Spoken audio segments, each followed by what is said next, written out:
Hey guys, it's Anasti and welcome back to my channel. As you can tell from the title of today's video, it is another episode of Honesty Anasti. Yes, I finally picked it back up again because I think it's a really smart idea. My name has been mispronounced as Honesty many times, and so I'm going to take advantage of that. We will be talking about sugar daddies, and if you are just as curious as I am, stay tuned because I did quite the bit of research so that you guys don't have to. I had a pretty interesting experience with these sugar daddies, but before I get into those experiences, I'm going to be telling you guys kind of what you can expect to find on the site that holds all the information to the sugar daddies, the networking. The site is created similarly to a Tinder or a Bumble app, where you get to create this profile explaining who you are, explaining what kinds of hobbies you like, what kind of people you're looking to meet,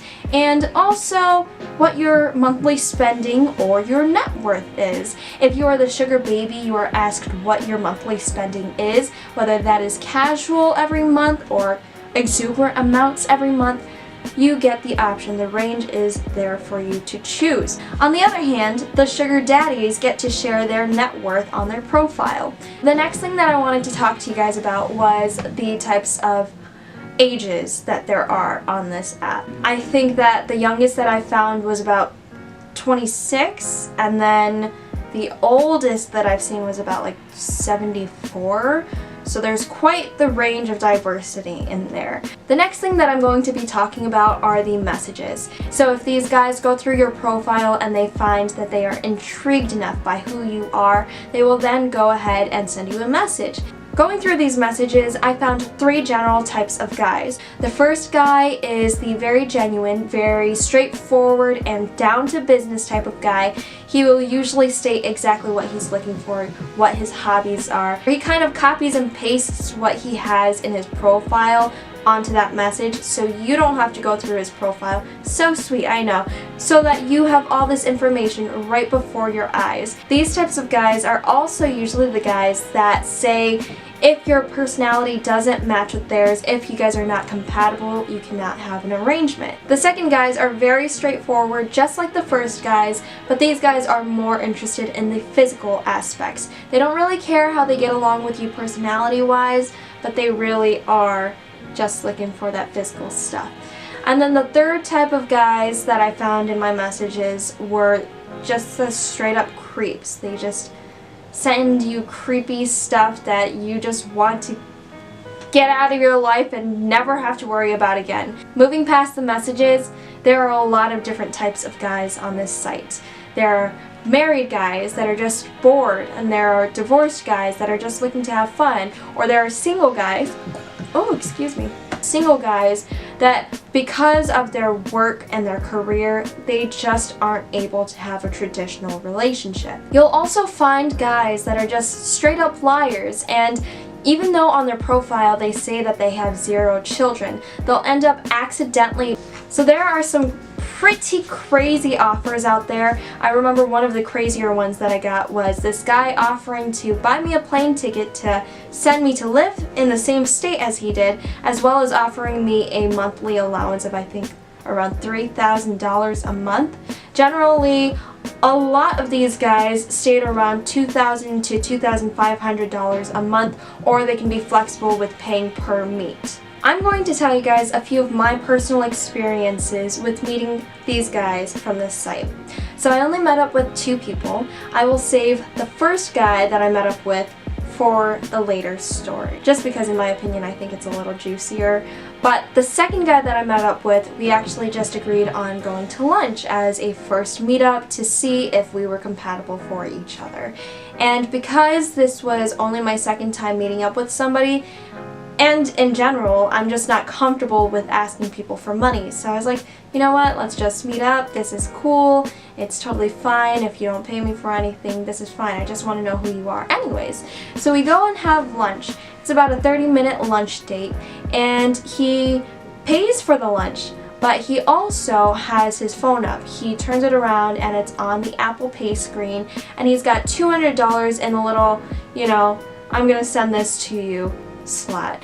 He asks me, is $200 okay? And I was like, I felt awkward because we already agreed upon not really needing to exchange any money. Because he already had his phone up though, I just didn't deny it. I was like, yeah, sure, great, thanks. And he sent me the money and I made $200 in 30 minutes. The second story is the first guy that I actually met up with.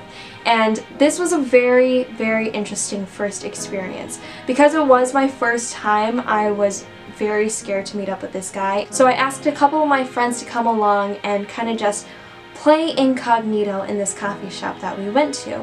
And I also didn't know what this guy looked like because a lot of these guys, they didn't post profile pictures because of their career. They didn't want to be seen and they didn't want to be recognized. I go to the coffee shop counter and I order something to drink since I arrived first. And the barista asked me, okay, great, what's your name? So that she could write my name on the cup. And I said, Anasti. And as I said that, I was like, I shouldn't say my real name. And so she goes, what was that? And I was like, oh my gosh, thank God. So I go, actually, just write Rose. It's a little bit easier. Looking around, all suspicious like too, because I don't want that guy being around knowing my real name. So she writes Rose on the cup.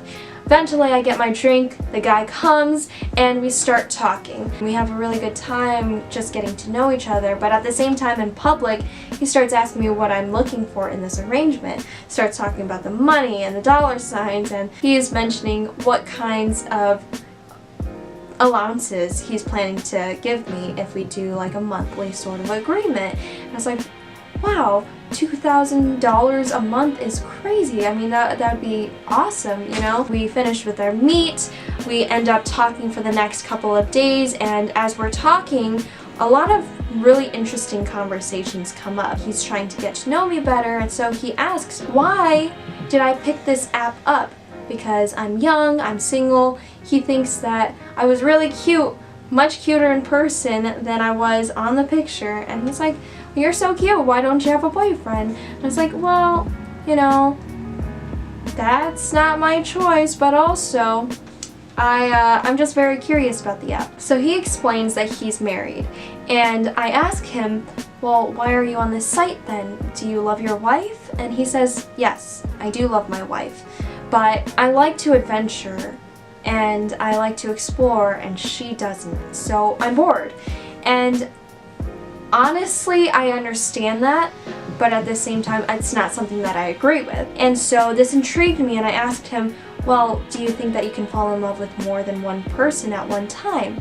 And he said, yeah, I think that I can. I mean, I've had an arrangement in the past, and I honestly can say that I think I fell in love with her, but I still love my wife. My wife and I have been married for 7 years. I was like, that's crazy. That is just a very short summary of all the conversations that we had. He actually opened up to me completely in a very short amount of time, and I was really surprised by that. But I eventually had to tell him that I didn't want to take his offer just because he had a wife and I couldn't do that, and I'm not a homewrecker, and it was just something that went against what I believed in. So he was sad that I declined the offer, but he understood and he respected my decision. Before we left, before our last conversation ended, he said that I was too good for this world, and he hoped that in the next life, before it was too late, he would get to meet me again. And he also said, well, if you need anything, please feel free to let me know. I was quite touched by the way that he phrased that. It was just interesting that he opened up to me as a stranger like that. This was a very interesting experience for me, but in no way am I endorsing anyone to get a sugar daddy. Getting a sugar daddy can be very dangerous. There are scams out there, and there are probably a lot of cases with human trafficking and stuff. I haven't looked into that, but I wouldn't be surprised if there were. I would just say, if you were to ever be interested in doing this yourself, please meet in a public place always, and also meet in broad daylight. If you guys have stuck around for this long, I want to say thank you again. As you can probably tell, honesty is a reoccurring theme on my channel, and that is because honesty is so great in building trust and very strong bonds. I share my stories with you guys because I hope that this can be a safe place for all of us to be more open-minded together. I want to be able to share my voice, and I want to let others know that they can share theirs as well without any penalties for the decisions that we make. I truly believe that everything happens for a reason, and we shouldn't regret the decisions that we make. And we especially shouldn't regret our decisions just because it doesn't fit on someone else's book of the right things to do. Thank you again so much for watching, and if you guys enjoyed this video, leave a thumbs up down below. Also, feel free to leave a comment if you guys had any questions or anything like that, and also subscribe if you would like to see more of me. But that is it for today, so have a great night, guys. Bye!